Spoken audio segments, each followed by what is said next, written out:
Hello बच्चों, good morning all of you. Today we will start lecture number 12, chapter number 2, atomic structure और परमाणु संरचना। और dear, जैसा कि आप जानते हैं कि इससे प्रीवियस लेक्चर में हमने जो बोर मॉडल के अनुप्रयोग है, इट मीन्स बोर मॉडल की जो एप्लीकेशन है उसको ही डिस्कस किया था, जहां हम इसके दो अनुप्रयोग या दो एप्लीकेशन को डिस्कस कर चुके हैं। पहली थी किसी भी बोर कक्षा में इलेक्ट्रॉन की वेलोसिटी या वेग की गणना, दूसरी थी किसी भी बोर ऑर्बिट या बोर कक्षा की रेडियस या त्रिज्या की गणना। और आज अपन थर्ड एप्लीकेशन स्टार्ट करने जा रहे हैं। कौन सी? थर्ड एप्लीकेशन स्टार्ट करने जा रहे हैं। और थर्ड एप्लीकेशन है बेटा किसी भी बोर कक्षा में इलेक्ट्रॉन की या किसी भी बोर ऑर्बिट में इलेक्ट्रॉन की टोटल एनर्जी की गणना या कुल ऊर्जा की गणना। अब वो कैसे देखना? तो डियर, बोर मॉडल के अनुसार हम जानते हैं कि न्यूक्लियस के चारों ओर ऐसे वृत्ताकार पथ होते हैं, अनंत। क्या होते हैं? अनंत, इनफाइनाइट, जिनको हम क्या बोलते हैं बेटा? बोर ऑर्बिट या बोर कक्षा। अब इलेक्ट्रॉन यहाँ भी हो सकता है, इलेक्ट्रॉन यहाँ भी हो सकता है, यहाँ भी हो सकता है, यहाँ भी हो सकता है, मतलब इलेक्ट्रॉन किसी भी बोर ऑर्बिट में हो सकता है। तो हमको ये चेक करना होगा कि अगर इलेक्ट्रॉन इस पहली बोर ऑर्बिट में है तो यहाँ इलेक्ट्रॉन की टोटल एनर्जी कितनी होगी, दूसरी बोर ऑर्बिट में तो एनर्जी कितनी होगी। मतलब हम हर एक ऑर्बिट में हम क्या कर सकते हैं, जो इलेक्ट्रॉन की एनर्जी है उसको फाइंड आउट कर सकते हैं। ठीक, आप कैसे करेंगे बेटा? ध्यान से देखना आप।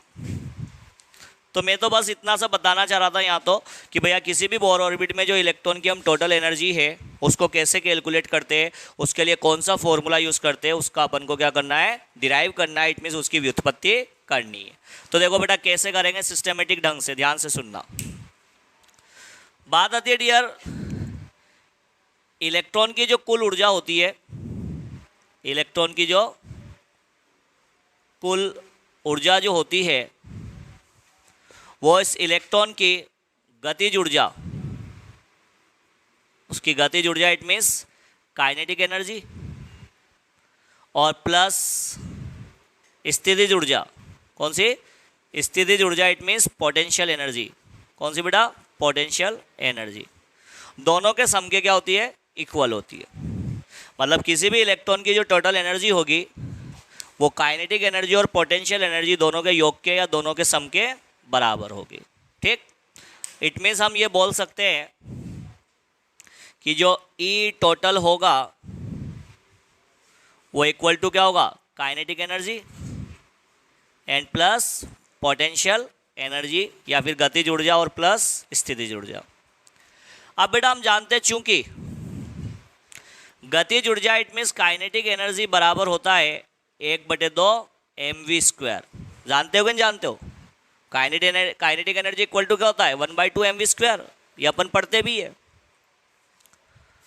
और साथ ही साथ जो स्थितिज ऊर्जा होता है, और स्थितिज ऊर्जा का सूत्र होता है बेटा -kZd²/r।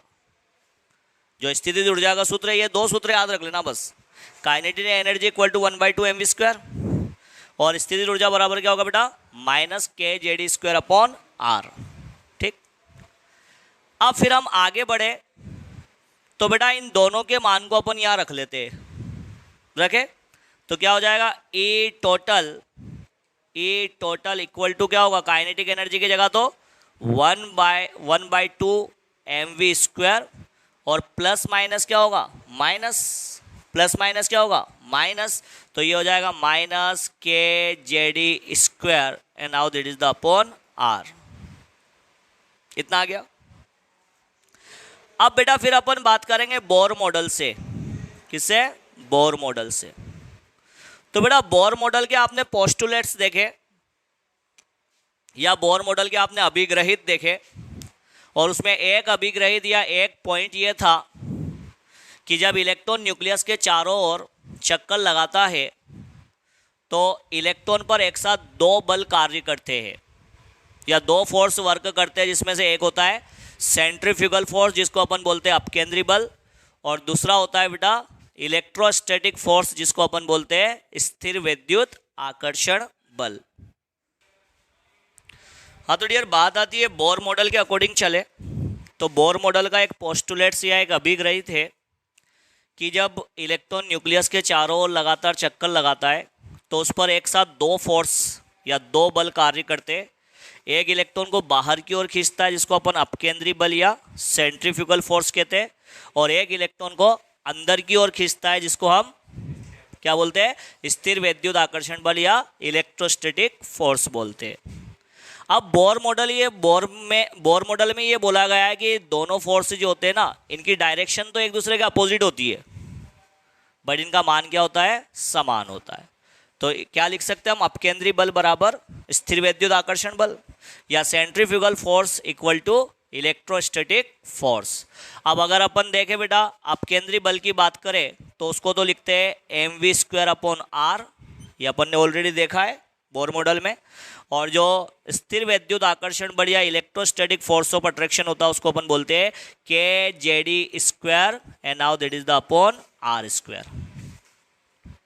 अब इसको सोल्व आउट करें तो एक r से एक r कैंसिल आउट होगा, तो बचा क्या बेटा, mv², क्या बचेगा, mv², now equal to kZd²/r। अब अपन क्या करें, इसको दे दे बेटा समीकरण नंबर 1। क्या दे दे, समीकरण नंबर 1, और आगे कंटिन्यू कर दे कि समीकरण 1 में mv² का मान रखने पर रख दे, समीकरण 1 में अपन mv² का मान रख दे, और mv² का मान क्या है बेटा, kZd²/r।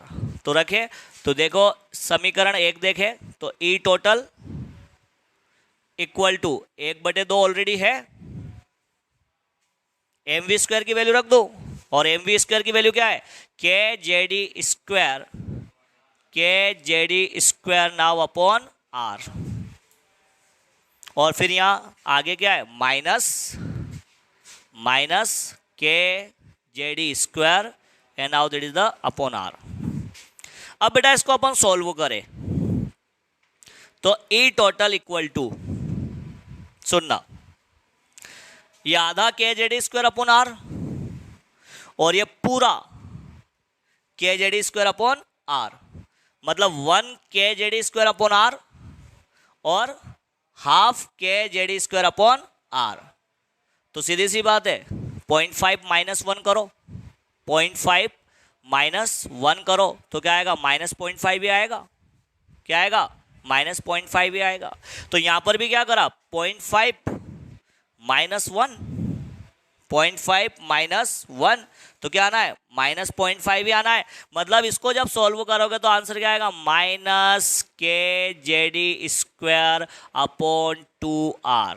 दैट्स इट, आधा हो जाएगा। ये पूरा है और ये आधा, तो आधा तो प्लस का है और पूरा माइनस का है, तो आंसर तो माइनस में आएगा ना, -1/2 ही तो आएगा। तो ये आ गया -1/2 और kZd²/r।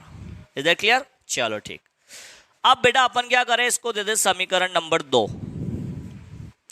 अब अभी इससे पहले अपन ने एक अनुप्रयोग देखा था, बोर कक्षा की त्रिज्या की गणना या किसी भी बोर ऑर्बिट की रेडियस की कैलकुलेशन। तो वहां अपने वैल्यू रखने से पहले, मान रखने से पहले, जितने भी स्थिरांक थे उनका सभी का मान रखने से पहले एक फॉर्मूला आया था, त्रिज्या बराबर n²/h² अपॉन 4π² m kZd²। ये फॉर्मूला आया था, आप देख लेना भले इसे। अपन ने मान तो बाद में रखे थे, बट पहले अपना फॉर्मूला ये वाला आया था, ठीक है ना। तो बोल सकते हैं चूंकि r बराबर ये है, r बराबर क्या है, n² अपॉन 4π² m kZd²। अब हम क्या करें बेटा, जो समीकरण 2 है, इस समीकरण 2 में किसका मान रख दूं, r का मान। किसका बेटा, r का मान रखने पर, r का मान रखने पर रखे तो ई टोटल इक्वल टू, देखिए क्या होना है। तो सीधी सी बात है, यहां r की जगह रखूंगा मैं पूरे को, इस r की जगह, तो जब इस आर की जगह पर इस पूरे का रखूंगा तो एन स्क्वायर एच स्क्वायर तो नीचे रह जाएगा और ये ऊपर चला जाएगा, जाएगा कि नहीं जाएगा। जैसे आर की जगह 1/2 रख दूँ तो 2 तो ऊपर रहेगा और 1 नीचे रह जाएगा। तो वही वाली बात है कि आर की जगह जब मैं ये पूरा मान रखूंगा ये वाला, तो एन स्क्वायर एच स्क्वायर तो नीचे रहेगा और ये कहाँ होगा, पूरा ऊपर चला जाएगा। या फिर नहीं आ रहा है समझ में तो पूरा लिख दूं, मेरे तो कोई दिक्कत नहीं है। क्यों रे, खूब समझ में आ रहा है कि नहीं आ रहा है तुम्हारे। अब देख 2, अब आर की वैल्यू रख लो बेटा, तो आर बराबर ये है, तो देखो N square H square upon 4 pi square M K J D square, यही तो है बेटा। अब इसको तुम सोल्व कर लो, तो जब तुम इसको सोल्व करोगे तो यहाँ लिख लेते डियर, तो ई टोटल इक्वल टू क्या होगा, माइनस के जे डी स्क्वायर अपॉन 2, ये तो यहीं रह जाएगा और ये ऊपर चला जाएगा, तो यहाँ तो रह गया एन स्क्वायर एच स्क्वायर और ये ऊपर जाएगा तो क्या बन जाएगा बेटा, 4 pi square M K J D square. ठीक है भाई, ये इस तरीके से यहाँ तक अपन ने कर लिया इसको। अब आगे क्या होना है ये देखो, ये बेटा ध्यान से देखोगे तो डेरिवेशन आसानी से समझ में आ जाएगा ये। अब ई टोटल, अब आगे अपन क्या करेंगे देखो, जेड इंटू जेड स्क्वायर, ए स्क्वायर इंटू ए स्क्वायर ई की पावर 4 होगा कि नहीं होगा। बट अभी आप इसको सॉल्व करोगे तो पहले तो जेड इंटू जेड कर लो, या के तो देखो आपको दिख रहा है ऑलरेडी के, फिर जेड इंटू जेड, या फिर के भी 2 टाइम्स दिख रहा है, के इंटू के, देखो के इंटू के तो के स्क्वायर, ठीक। फिर जेड इंटू जेड तो क्या होगा, जेड स्क्वायर। फिर ए स्क्वायर इंटू ए स्क्वायर तो ए की पावर 4 और फिर 4 पाई स्क्वायर, क्या है बेटा, 4 पाई स्क्वायर, और फिर क्या बचेगा, एम, बस इतना ही तो बचेगा। और नीचे क्या है बेटा, 2n स्क्वायर और ये h स्क्वायर। अब इस 2 को 4 से या 4 को 2 से कैंसिल आउट कर लो आप, इस 4 को 2 से कैंसिल आउट कर लो, तो ऊपर क्या करे, 4 की जगह क्या कर दे 2, क्या कर दे 2, और नीचे से 2 हटा दे, तो अपने फाइनली आ गया ई टोटल इक्वल टू ये। अब ये देखो कि भैया इन सभी में से परिवर्तनशील राशि कौन सी है और स्थिर राशि कौन सी है, ये बताओ मुझे। मतलब स्थिर कौन सी है और परिवर्तनशील कौन सी, मतलब कौन सी बदल सकती है और कौन सी नहीं बदल सकती। क्या जेड बदल सकता है, जेड, और ये माइनस चल रहा है, ध्यान रखना तुम, माइनस सूत्र में चल रहा है बेटा, ई टोटल इक्वल टू माइनस चल रहा है, देख लेना। तो देखो जेड बदल सकता है, जेड मतलब परमाणु संख्या, एटॉमिक नंबर, और एन क्या है, बोर ऑर्बिट या बोर कक्षा की संख्या। तो जेड और एन दोनों क्या है, परिवर्तनशील है। बट क्या के परिवर्तनशील है, नहीं, के परिवर्तनशील नहीं है। तो फिर क्या ई परिवर्तनशील है, नहीं, क्योंकि ई बराबर इलेक्ट्रॉन का आवेश जो हमेशा स्थिर रहेगा, पाई भी स्थिर रहेगा, एम मतलब इलेक्ट्रॉन का द्रव्यमान वो भी स्थिर रहेगा, और एच प्लांक नियतांक वो भी स्थिर रहेगा। तो मैं क्या करूं, जो परिवर्तनशील राशि है उसको एक तरफ कर दूं और जो स्थिर राशि है उसको दूसरी तरफ कर दूं। तो अपन क्या करें बेटा, इसको आगे यहाँ कंटिन्यू करें, तो ई टोटल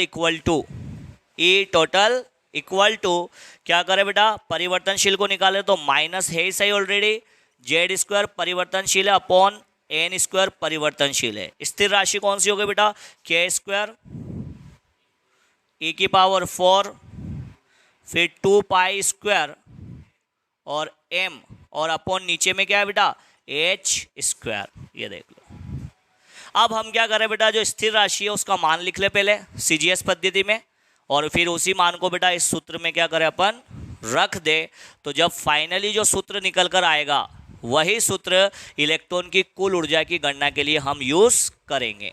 तो अभी तो पूरा डेरिवेशन हुआ नहीं है, अपने पास स्पेस नहीं है, तो पहले डियर आप इससे नोट कर लो, इससे नोट कर लो, फिर उसके बाद अपन इसी को आगे कंटिन्यू करके मान रखेंगे और ये देखेंगे कि फाइनल सूत्र क्या आता है। Note down.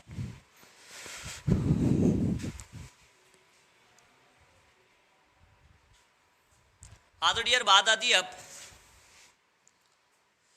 यहां तक अपन आ चुके, इसको मुझे मिटाना पड़ेगा। ठीक है, तो मैं इसको इरेज कर रहा हूं और वो जो स्टेप है उसके जस्ट आगे वाली स्टेप ले रहा हूं।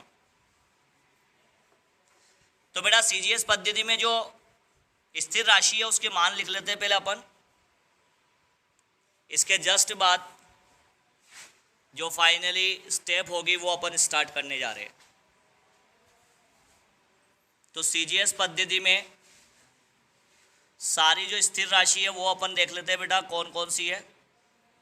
तो सबसे पहले अपन देखना चाहेंगे के। क्या देखना चाहे? के। तो देखो के का जो मान है, के को बोलते हैं अपन स्थिर वैद्युत स्थिरांक। क्या बोलते हैं? स्थिर वैद्युत स्थिरांक या इलेक्ट्रोस्टैटिक कांस्टेंट स्थिरांक। अब इस के का मान हमको सीजीएस में लिखना है। किस में लिखना है? सीजीएस। और सीजीएस में के का मान जो होता है वो क्या आता है बेटा? 1 आता है। अब वो 1 कैसे आया मैं बताऊं तुमको। देखो इस के बेटा 2 केस होंगे, एक सीजीएस में और एक एम केस में। पहले अपन चले एम केस में, और एम केस में के बराबर जो होता है, एम केस में जो के बराबर होता है वो होता है बेटा 9 गुणा 10 की घात 9, 9 गुणा 10 की घात 9 न्यूटन इंटू मीटर स्क्वायर प्रति कूलाम स्क्वायर। ये होता है, ये होता है। ठीक। अब इसी को मुझे क्या करना है? सीजीएस पद्धति में निकालना है। किस में निकालना है? सीजीएस पद्धति में। अब देखो सीजीएस पद्धति में कैसे निकलेगा, और मैं सीजीएस पद्धति में आपको इसका मान कितना निकाल कर बताऊंगा बेटा? 1। कितना निकाल कर बताऊंगा? 1 निकाल। तो यहां देखना, चूंकि 1 न्यूटन बराबर होता है 10 की घात 5, सॉरी हाँ 10 की,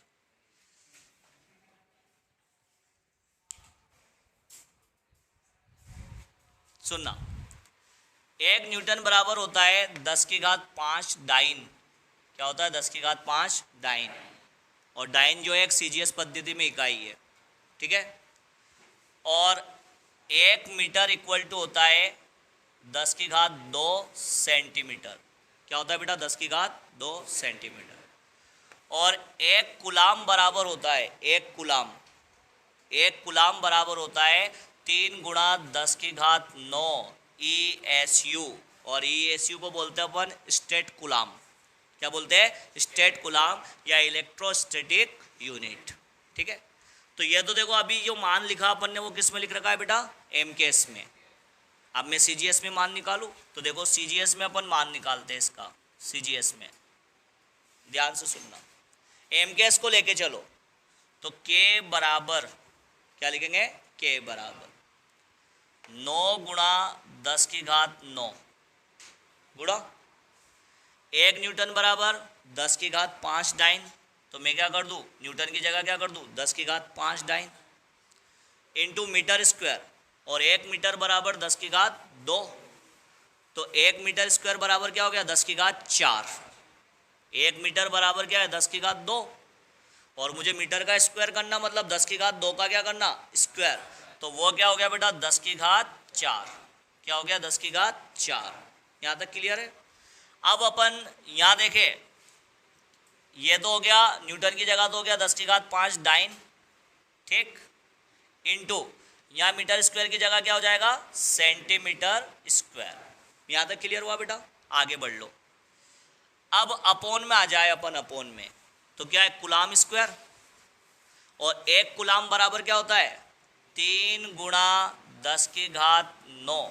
और यहाँ क्या है? कूलाम स्क्वायर है। तो कूलाम स्क्वायर है तो इसका भी पूरे का क्या कर दे बेटा? स्क्वायर कर दे। अब के का मान निकालो तुम बेटा। तो ये 9 गुणा 10 की घात 9 और फिर 10 की घात 5 गुणा 10 की घात 4। ये भी क्या हो गया? मतलब ये तो हो गया आपके मान। और ये न्यूटन की वैल्यू 10 की घात 5 डाइन, मीटर स्क्वायर की वैल्यू 10 की घात 4 सेंटीमीटर। तो ये भी 10 की घात 9 बन गई। क्या बन गई? 10 की घात 9। तो 9 गुणा 10 की घात 9 गुणा 10 की घात 9। तो फाइनली क्या बन गया? 9 गुणा 10 की घात 18 बनेगा क्या नहीं बनेगा। और ऊपर क्या बचा बेटा, डाइन इंटू सेंटीमीटर स्क्वायर, और अपॉन में देखो 3 का स्क्वायर 9, 3 का स्क्वायर 9, और 10 की घात 9 का स्क्वायर तो वही 10 की घात 18। तो देख 9 गुणा 10 की घात 18 से 9 गुणा 10 की घात 8, 10 की घात 18 पूरा कैंसिल आउट। तो k बराबर कितना आया 1, कितना आया 1, और उसकी यूनिट क्या है बेटा, डाइन इंटू सेंटीमीटर स्क्वायर, और अपॉन यहाँ क्या आएगा ESU, ये ESU तो था, और ESU का क्या हो जाएगा बेटा स्क्वायर, क्योंकि अपन ने देखो ये 1 कूलम इक्वल टू ESU ले रखा है, तो 1 कूलम स्क्वायर इक्वल टू क्या हो जाएगा, ये ESU का स्क्वायर हो जाएगा। तो ये हो गया आपके ESU का स्क्वायर। तो CGS पद्धति में जो k का मान होता है वो कितना होता है बेटा 1 होता है। कितना होता है 1 होता है। ये देखो कैसे प्रूव किया, पूरा मैंने सिद्ध करके बताया। डायरेक्ट k का मान हम 1 लिख रहे हैं, बट वो आया कैसे। तो आपको बेटा m केस में जो k की वैल्यू है वो याद रखना है, फिर ये याद रखना 1 न्यूटन बराबर इतना होता है, 1 मीटर बराबर इतना होता है, 1 कूलम इक्वल टू इतना होता है। वैल्यू को पुट करेंगे, फाइनली जो आंसर आएगा वो 1 आएगा। मतलब CGS पद्धति में k का मान जो होता है वो कितना होता है बेटा 1 होता है। अंडरस्टूड, आगे बढ़ा ले, चलो ठीक। अब ये तो मैंने k का मान देखा स्थिर राशि में, बट अभी तो और किसका मान देखना है E, और E बराबर क्या है इलेक्ट्रॉन का आवेश, और CGS पद्धति में इलेक्ट्रॉन का आवेश कितना होता है बेटा 4.803 गुणा 10 की घात -10 ESU, CGS पद्धति में इलेक्ट्रॉन का आवेश। ठीक, फिर बात आ गई किसकी 2 पाई, पाई की वैल्यू तो 3.14 होती है, और फिर क्या आ गया m, तो m मतलब बेटा इलेक्ट्रॉन का द्रव्यमान, और किसमें CGS में, तो कितना होगा 9.108 इंटू 10 की घात -28 ग्राम। ये देखो, अंडरस्टूड। और फिर उसके बाद बेटा अपने क्या आ गया H, H मीन्स क्या डियर प्लांक नियतांक। हाँ तो डियर अब बात आती है H मीन्स प्लांक नियतांक का मान रख लेते हैं, और प्लांक नियतांक का मान भी CGS में रखेंगे। तो बेटा H बराबर क्या होता है 6.62 इंटू 10 की घात -27 अर्ग इंटू सेकेंड। तो ये देखो सारे अपन जो स्थिर राशि थी सबके मान अपन ने लिख लिए। देखो k का मान आ गया 1, E का मान आ गया 2 ऑलरेडी है, पाई की वैल्यू 3.14 हो जाएगी, और m की वैल्यू आपके 9.108 इंटू 10 की घात -28, ठीक है। और h का मान अपन ने लिख लिया 6.62 इंटू 10 की घात -27 अर्ग इंटू सेकेंड। अब बेटा इन सारे मानों को यहाँ रख दो यहाँ रखे, तो जब सारे मानों को तुम यहाँ रखोगे तो फिर क्या करोगे, और मिटाना पड़ेगा इसको। यहाँ से भी मिटा रहा हूँ मैं, ठीक है। तो देखो पहले यहाँ से यहाँ आए, अब यहाँ से वापस यहाँ जाएंगे, तो ये इसको मिटा देते अपन, है ना। और एक बात तुम्हें क्लियर कर दूं कि यही चीज़ अभी फाउंडेशन में चल रही है, और यही चीज़ मैं तुमको पढ़ा रहा हूँ। मतलब फाउंडेशन में जितना पढ़ाएंगे ना उतना मैं तुमको इधर पढ़ा दूंगा, चाहे वहाँ के नोट्स और यहाँ के नोट्स से मिला लेना। अपन आगे ही ऊपर ही चलेंगे, उनसे नीचे नहीं चलेंगे, बस इतना से याद रखना। और अगर आप चाहते हो कि भैया हम तो बस NCERT पढ़े, तो मैं तो बस NCERT पढ़ा दूंगा, और आप चाहते हो कि भैया NCERT के साथ थोड़ा सा और डेप्थ में जाए, तो अपन डेप्थ में जाएंगे, कोई दिक्कत नहीं। और यही चीज़ अभी इससे पहले जो वो सर निकले थे वो पढ़ा रहे थे, यही चीज़ पढ़ा रहे थे। वो भी बोर मॉडल के अनुप्रयोगी चल रहे हैं वहाँ पे भी, है ना, और यहाँ पे भी यही चल रहे हैं, ठीक है ना। आप देखना वैल्यू पुट कर ले, तो बेटा इक्वेशन क्या है अपने पास, ई टोटल इक्वल टू माइनस है ये -z² upon n² into k की वैल्यू मतलब 1, और 1 का स्क्वायर 1 ही आएगा, तो ये तो 1 इंटू e की पावर 4, तो e की वैल्यू क्या थी 4.803 इंटू 10 की घात -10 की पावर 4 इंटू क्या आएगा कितना आएगा, फिर देखे तो ये आ जाएगा आपके 2 इंटू 3.1 की पावर 3.14 स्क्वायर और इंटू एम मतलब 9.108 इंटू 10 की घात -28 और बटे एच स्क्वायर मतलब 6.62 इंटू 10 की घात -27 का स्क्वायर। That's it. ठीक है, और इसको जब हम आगे कंटिन्यू करेंगे तो बेटा यहाँ पर ई टोटल निकलेगा -z² इंटू, अब देखो यहाँ से यहाँ तक का कैलकुलेशन करना है और अगर सारी मान सीजीएस में रखें तो ऊर्जा की इकाई भी सीजीएस में आएगी और ऊर्जा की इकाई सीजीएस में क्या होती है, अर्ग। क्या होती है बेटा, अर्ग। तो अर्ग में कितनी वैल्यू आएगी, तो बेटा आएगा 2.18 इंटू 10 की घात -11 अर्ग, ये आएगी। अब इसको कितने में बदलना है, जूल में। किस में बदल दूँ, जूल में।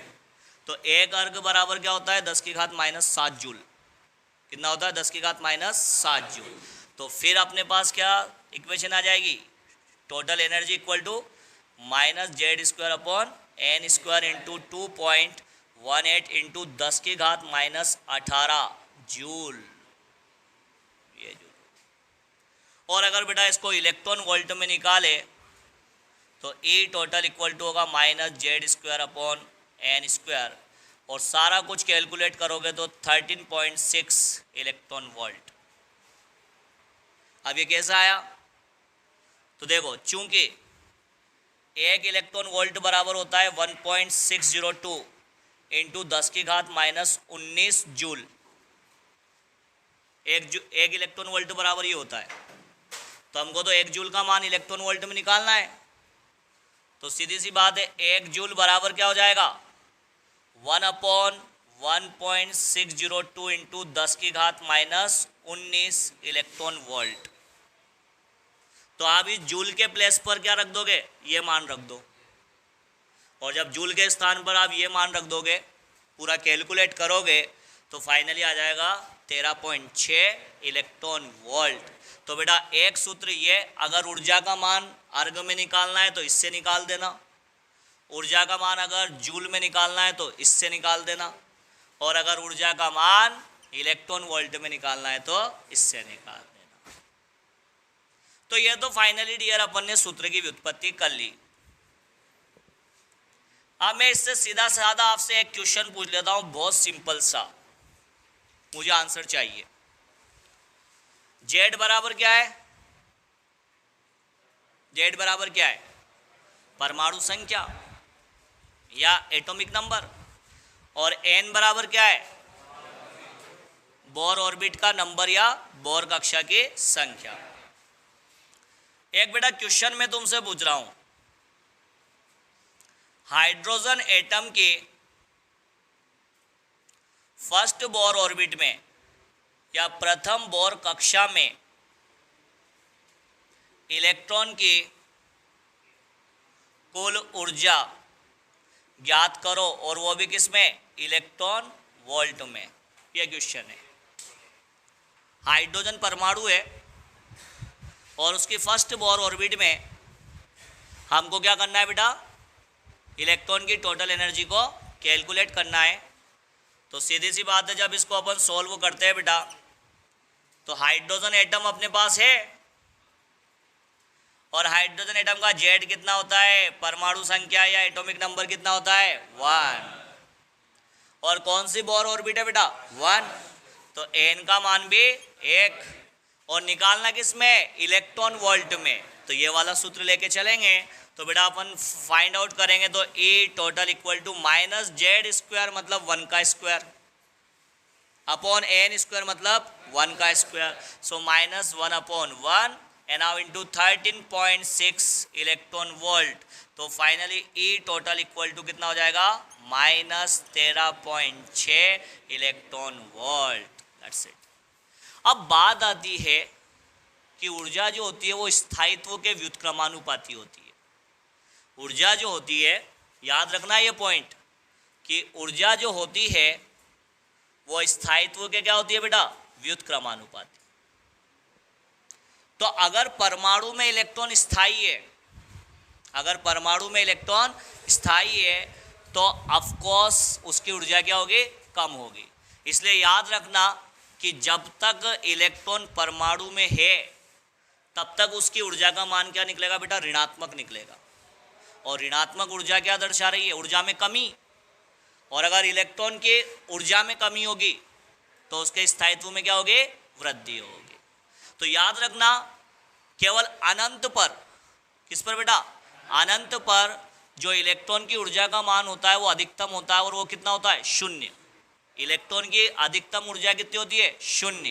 कहाँ पर होती है बेटा, अनंत पर। बट परमाणु के अंदर अगर इलेक्ट्रॉन है तो उसके अंदर इलेक्ट्रॉन की ऊर्जा का जो मान निकलेगा इलेक्ट्रॉन के लिए वो क्या निकलेगा बेटा, ऋणात्मक। तो अधिकतम ऊर्जा कितनी होती है इलेक्ट्रॉन की, 0। कहाँ पर होगी, अनंत पर। बट अनंत से पहले अगर परमाणु के अंदर इलेक्ट्रॉन है तो वहां पर इलेक्ट्रॉन की ऊर्जा का मान हमेशा क्या होगा बेटा, ऋणात्मक। और ऋणात्मक मान ऊर्जा में कमी को दर्शाएगा। और अगर इलेक्ट्रॉन की ऊर्जा में कमी होगी तो व्युत्क्रमानुपाती होने के कारण उसके स्थायित्व में क्या होगी, वृद्धि होगी। That's all, understood. तो बेटा ये फाइनली हमको सूत्र की व्युत्पत्ति करना थी जो हमने की। इस पर बेस्ड एक ट्यूशन किया, आगे की बात हम नेक्स्ट वीडियो में करेंगे। तो आज के लिए इतना काफ़ी। Thank you very much.